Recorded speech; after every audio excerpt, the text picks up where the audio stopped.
harka fuudhee akkam jirtan hordoftoota chaanala kooti kan taatan marti keessanuu nagaa rabbii lafaa fedduu jirtanitti isiniif haa bayyatu. Akkam turtan akkamsa akkana keessan ana obboleettiin keessan nagaa guutuurraa faa qaba nageenya na bulkee ture isin birallee haa jiraatu isiniin jecha namoonni chaanala keenya faaraa taatan subscribe like gochuudhaan maamila keenyatti dabalama. Kan maamila koo turtan immoo hanga yoonaa yaadawwan garaagaraatiin na deeggaraa turtan galata guddaa na biraa qabdan isiniin jechuu jaalladha. Deebi'ee dhufee jira. Egaa anillee waan an beekurraa akkuma kana dura isiniif ibsetti deebii isiniif deebisuudhaaf itti fufee jira. Isinis immoo gaaffiiwwan garaagaraa ammallee hedduu na gaafataa jirtanii. Kanaaf hamman danda'etti jechuudha waaqa gaditti waan an hubadhe tokko maaliif osoo ittiin daballee isiniif dabarsa jedhee yaada jechuudha. Kanaaf ijoollee baay'een maal jechaa jirtanii har'a waa lamarraan isiniif dubbadha. Waan lamaan san keessaa sirriitti qalbeeffadha. Namoonni yaada akkasii qabdanis walumaa galatti isiniif deebi'ee jedhee yaada. Akkasuma namoonni na gaafattanis immoo parsantii 100% deebii isiniif ta'a jedhee sababa yaaduuf jechuudha. Innis maalidha? Birrii baankii yoo kaawwanne gaafa galle waan bituu maal goona? Gaafa galle waan barbaanne ittiin bituu dhiisuu dandeenya jechaa jirtanii. Kanarratti wanti ani isiniif dubbadhu kana duras isiniif himee jira. Ijoollee baay'eenis immoo komentii jalatti namoota baay'eef akka fakkeenya ta'utti komentii dheeraa warri barreessanii jiran jechuudha. Waa kana keessaa waan tokkoffaan maatii keessan jechuudha. Harmee keessan yookaan abbaa keessan nama ofitti salphatan yookaan nama ofitti qallalan ta'anii lafa si yaaddan bakka barbaadan bu'anii ba'anii isiniif hojjechuu danda'a yoo ta'e yookaas immoo akkaawuntii isaanii irratti gala yoo ta'e yookaan birrii fufaa darbee isaan bira ga'u osoo hin taane kallattumaan daayirektii gara akkaawuntii harmee keessanitti itti galee harmeen keessan sun kan isiniif hojjisiisuu dandeessu. Baasii sana dhaqxee kaalkuleet gootee kan isiniif hojjisiisuu dandeessu yoo ta'e hin miidhamtan. Maaliif fakkeenyaaf ijoolleen baay'ee irraa dubbatanii turan kana dura yoo isinitti meera harmeen kan koo na jalaan balleessitu waa baay'ee sana hojjettee jirti jettanii ta'u namoota biraaf akka fakkeenya ta'utti dubbattan baay'een keessan hin jirtan. Kanaaf akka sana yoo ta'e hin miidhamtan. Tan immoo harmeen keessanii baddaa gaara ba'anii bu'anii isiniif hojjechuu hin danda'a yoo ta'e birriin sun nama biraatirraa darbee isaan bira fufaa ga'a yoo ta'e miidhamuun keessan hin oolu. Inni lammaffaa mootu birriin suni yoo baankii taa'ee nuun fayyadu boruu dhufee waa bituu dhiisuu danda'a. Akka jettanitti jechuudha hin bitaa parsantii 100 isiniif bitaa waa barbaadan hojjechuu ni dandeessan. Maaliif birriin baankii taa'u suni dabalaa deema malee qannasaan deemu. Dhugaan isiniin jedha. Ji'a ja'a duraa birrii 18,000 yoo qabaattan ji'a ja'a boodammoo wayii birrii 21,000 wayii birrii 24,000 argattu. Isinii galee birriin dabalaa deema. Parsantii 100 hin hojjeta birrii sirriitti hojjeta.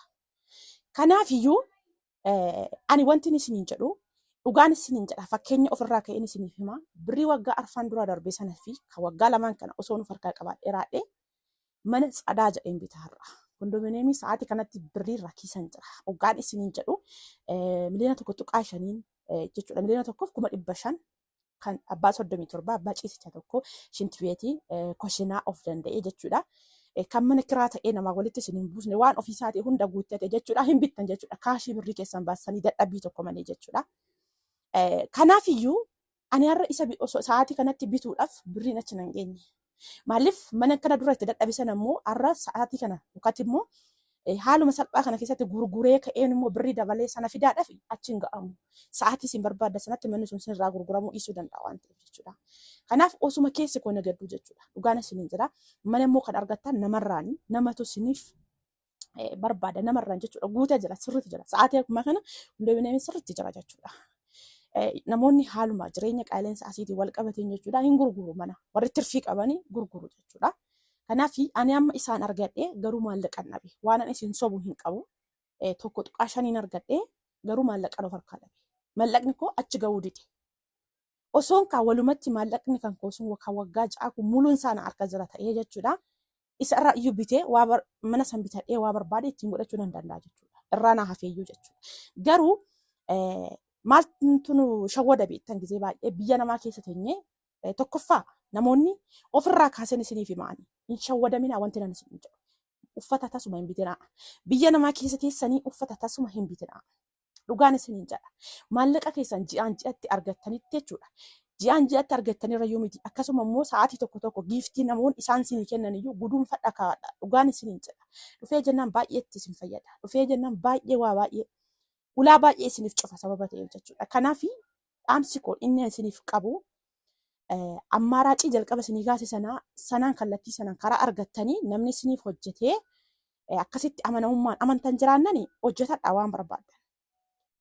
Osoo of illee hin gatiin gimmaasha akkaawuntii keessaa irra kaawwachaa gimmaasha gara isaaniitti ergaa kan hojjetu sana jechuudha. Kaalkuleet gootanii baasii sana gaafattanii harmee keessa yoo ta'e baasiin sun hagam akka ta'e dhugaa isinitti himti. Parsantii 100% jechuudha. Isee gaafachaatii fiddanii kaan immoo gimmaasha akkaawuntii keessa irra kaawwachaati ittiin hojjettu jechuudha. Yoo akkas hin taane garuu dhuftanii asitti harka namaa eeggachuurra. Dhuftanii asitti gatii taaksii dhabdanii rakkachuurra birriin keessan dhufee waa isinii bituu haa dadhabu. Waggaa 4-5 hojjettan birrii miliyoona 1,500, 400, 600, miliyoona 2 hojjettan. Sa'aatii ammaa kana immoo jechuudha. Tarii waggaa 4 dura gizee birrii damoosa birrii 16,000, 15,000 hojjetaa turre isa yoo ta'e malee har'a parsantii 100% isinitti himaa. Eenyumtuyyuu biyya Arabaa tokko keessa namni kontiraata waggaa 2 booda jiru namni birrii 40,000 gadi hojjetu hin jiru. Kana parsantii 100% walitti himna jechuudha. Kanaaf anillee jalqaba viidiyoo isa duraati irratti isinitti himeen ture. Turtii waggaa 4 hojjedheerra kan waggaa 2 hojjedhe santu sana madaalee isin jedheen ture. Maaliif waggaa 2 kana keessatti minizaareenis ariifii ture. Damoosni kan koos immoo ammuma sana dabalee waan tureef jechuudha. Kanaaf birriin suni sa'aatii kanatti namni kana gadi nyaatu sababa hin jirreef birriin sun immoo walirra kaawwamaa dhufee baankii gaafa ta'u isiniif dhala. Sirriitti hojjeta birrii. Dabala sirriitti jechuudha. Akkaawuntii keessan ta'ee nam tokkoyyuu ATM'n keessa nama harkaan jiru taanaan moobaayilii baankingii tokko namni bakka walumaa gala qilleensi gadduu keessa hin galle taananii birriin keessan eessumayyuu hin taa'u waggaa 10 ta'a 15 ta'a akkaawuntii keessan irra gaafa dhuftan siisteema keessan irraa isiniif ba'a waan ta'eef jechuudha. Kanaaf akka sanatti miidhamna jettanii ta'uuniyyuu achi teessanii kana godhaa kana naa godhaa kana abalutti akkasuma abaluu akkasanaan jedhe abaluu liqii na gaafate jettanii maallaqa keessaa isin qixxanii qisaasessina. Warri kaleessa achitti isiniif du'e isinii cabe isiniin jedhu sun firuma keessan obbolawuma keessan ta'anii har'a dhuftanii odoo isin birrii of harkaa dhabdanii birrii gaafattanii ilma ijaan argaa nagaa waaqayyoo isin hin gaafatu kana beekaa. Kanaaf walumaa galatti gaafiin isin na gaafattan isiniif deebi'e jedhee yaada. Ammaaraacii kana lamaan qabaatanii taanan nama isiniif haa hojjetanii hin qabdan taanan garuu birriin sun yoo dhufe har'a mana barbaaddan isiniif bita. Hin bita sirriitti. Maaliif isinillee gaafa sana gaafa waa bituuf yaaddanii akka namaatti osoo hin taane akka keessanitti. Akka abaluutti jiraanna osoo hin taane akka keenyatti jiraanna. Yoo jettan waa barbaadan ittiin hojjechuu dandeessan. Kanaaf ani dhugaan isin jedha sa'aatii kanatti manni hin jira sirriitti jira. Naannoo Tulluu Diimtuu Koyee Faccii sirriitti jira. Namoota baay'eetu naaf argee jechuudha namarraan jechuudha. Garuu birriin kan koo achi naa ga'uu dide. Sa'aatii kanatti immoo mana sana gurguree fidee itti dabaluudhaaf manichi immoo salphumatti sa'aatii kanatti isinirraan gurguramu. Haala nagaatiin wal qabatee argaa jirtan biyya akkamitti akka jirtu jechuudha. Kanaafiyyuu walumaa galatti maal isiniin jechuu barbaada. Ammaaraacii kana lamaan itti fayyadamaa. Isaan amma isiniin jedhe kanaa tokkoffaa maallaqa keessan akkuma jirutti kaa'attanii dhuftanii ofii keessanii hojiitti jalqabu. Biyaansi namoonni tokko waggaa 2 kontiraata akka xumurtanii dhuftanii adda kuttanii maatii ilaaltanii deebitu miti. Sa'aatii sana waa barbaadan godhaa. Ji'a 3 fudhadhaatu wayyama ji'a 3 san keessatti waa baay'ee hojjechuu dandeessa. Maatiin keessa fakkeenyaaf lafa sana isin bittan sana isinii barbaadanii isin eeganaa jennu. Isin immoo ji'a 3 dhufta san keessatti waan barbaadan haasuftanii nama sanaa walii galtee uumtanii maqaa keessaniin bittanii ganaa maqaa naannessuu maalitti rakkatan jechuudha. Maaliif an jalqaba sanayyuu maqaa nama biraatiin bitee ergan dhufeen waggaa 2 booda 4 booda dhufe sanan maqaa kootti naannessee sirreessee maal godhee deeme jechuudha. Kanaaf gadduun akkasitti gizee kuttanii dhuftanii waan barbaadan sirreeffattanii deebitanii hojjechuu dandeessan. Kanaaf akkas godhaa. Waa tokkoyyuu hin bittan taanaan biyya namaa keessatti birrii keessa dhugaan isin inqisaasisitan taananii waggaa 4 keessattiyyuu turtii waggaa 4tiin sa'aatii ammaa kana keessatti dhuftanii waan barbaadan ittiin hojjetachuu hin dandeessan. Jireenyi achi taa'ee namni ilmi namaa jiraachuu hin dandeessanii saamunaa namasi birrii nama akkasiin hin jedhu hin jiraatama. Eenyumtuu jiraataa jira. Akka haqimii akka dandeettii keessaniitti jiraattu. Akka namaatti osoo hin taane akka ofiitti ni jiraattama. Ani amma waan ittiin jiraadhu waan akkas osoo hin taane dogongoraan waggaa 4 dura dogongora santuyyuu amma keessa kootti gaabbiina ta'ee akkamitti nan sirreessuudhaaf akka jiru keessa koo na cannaqaara malee waan nyaatamu waan dhugamu waan uffadhu miti jechuudha.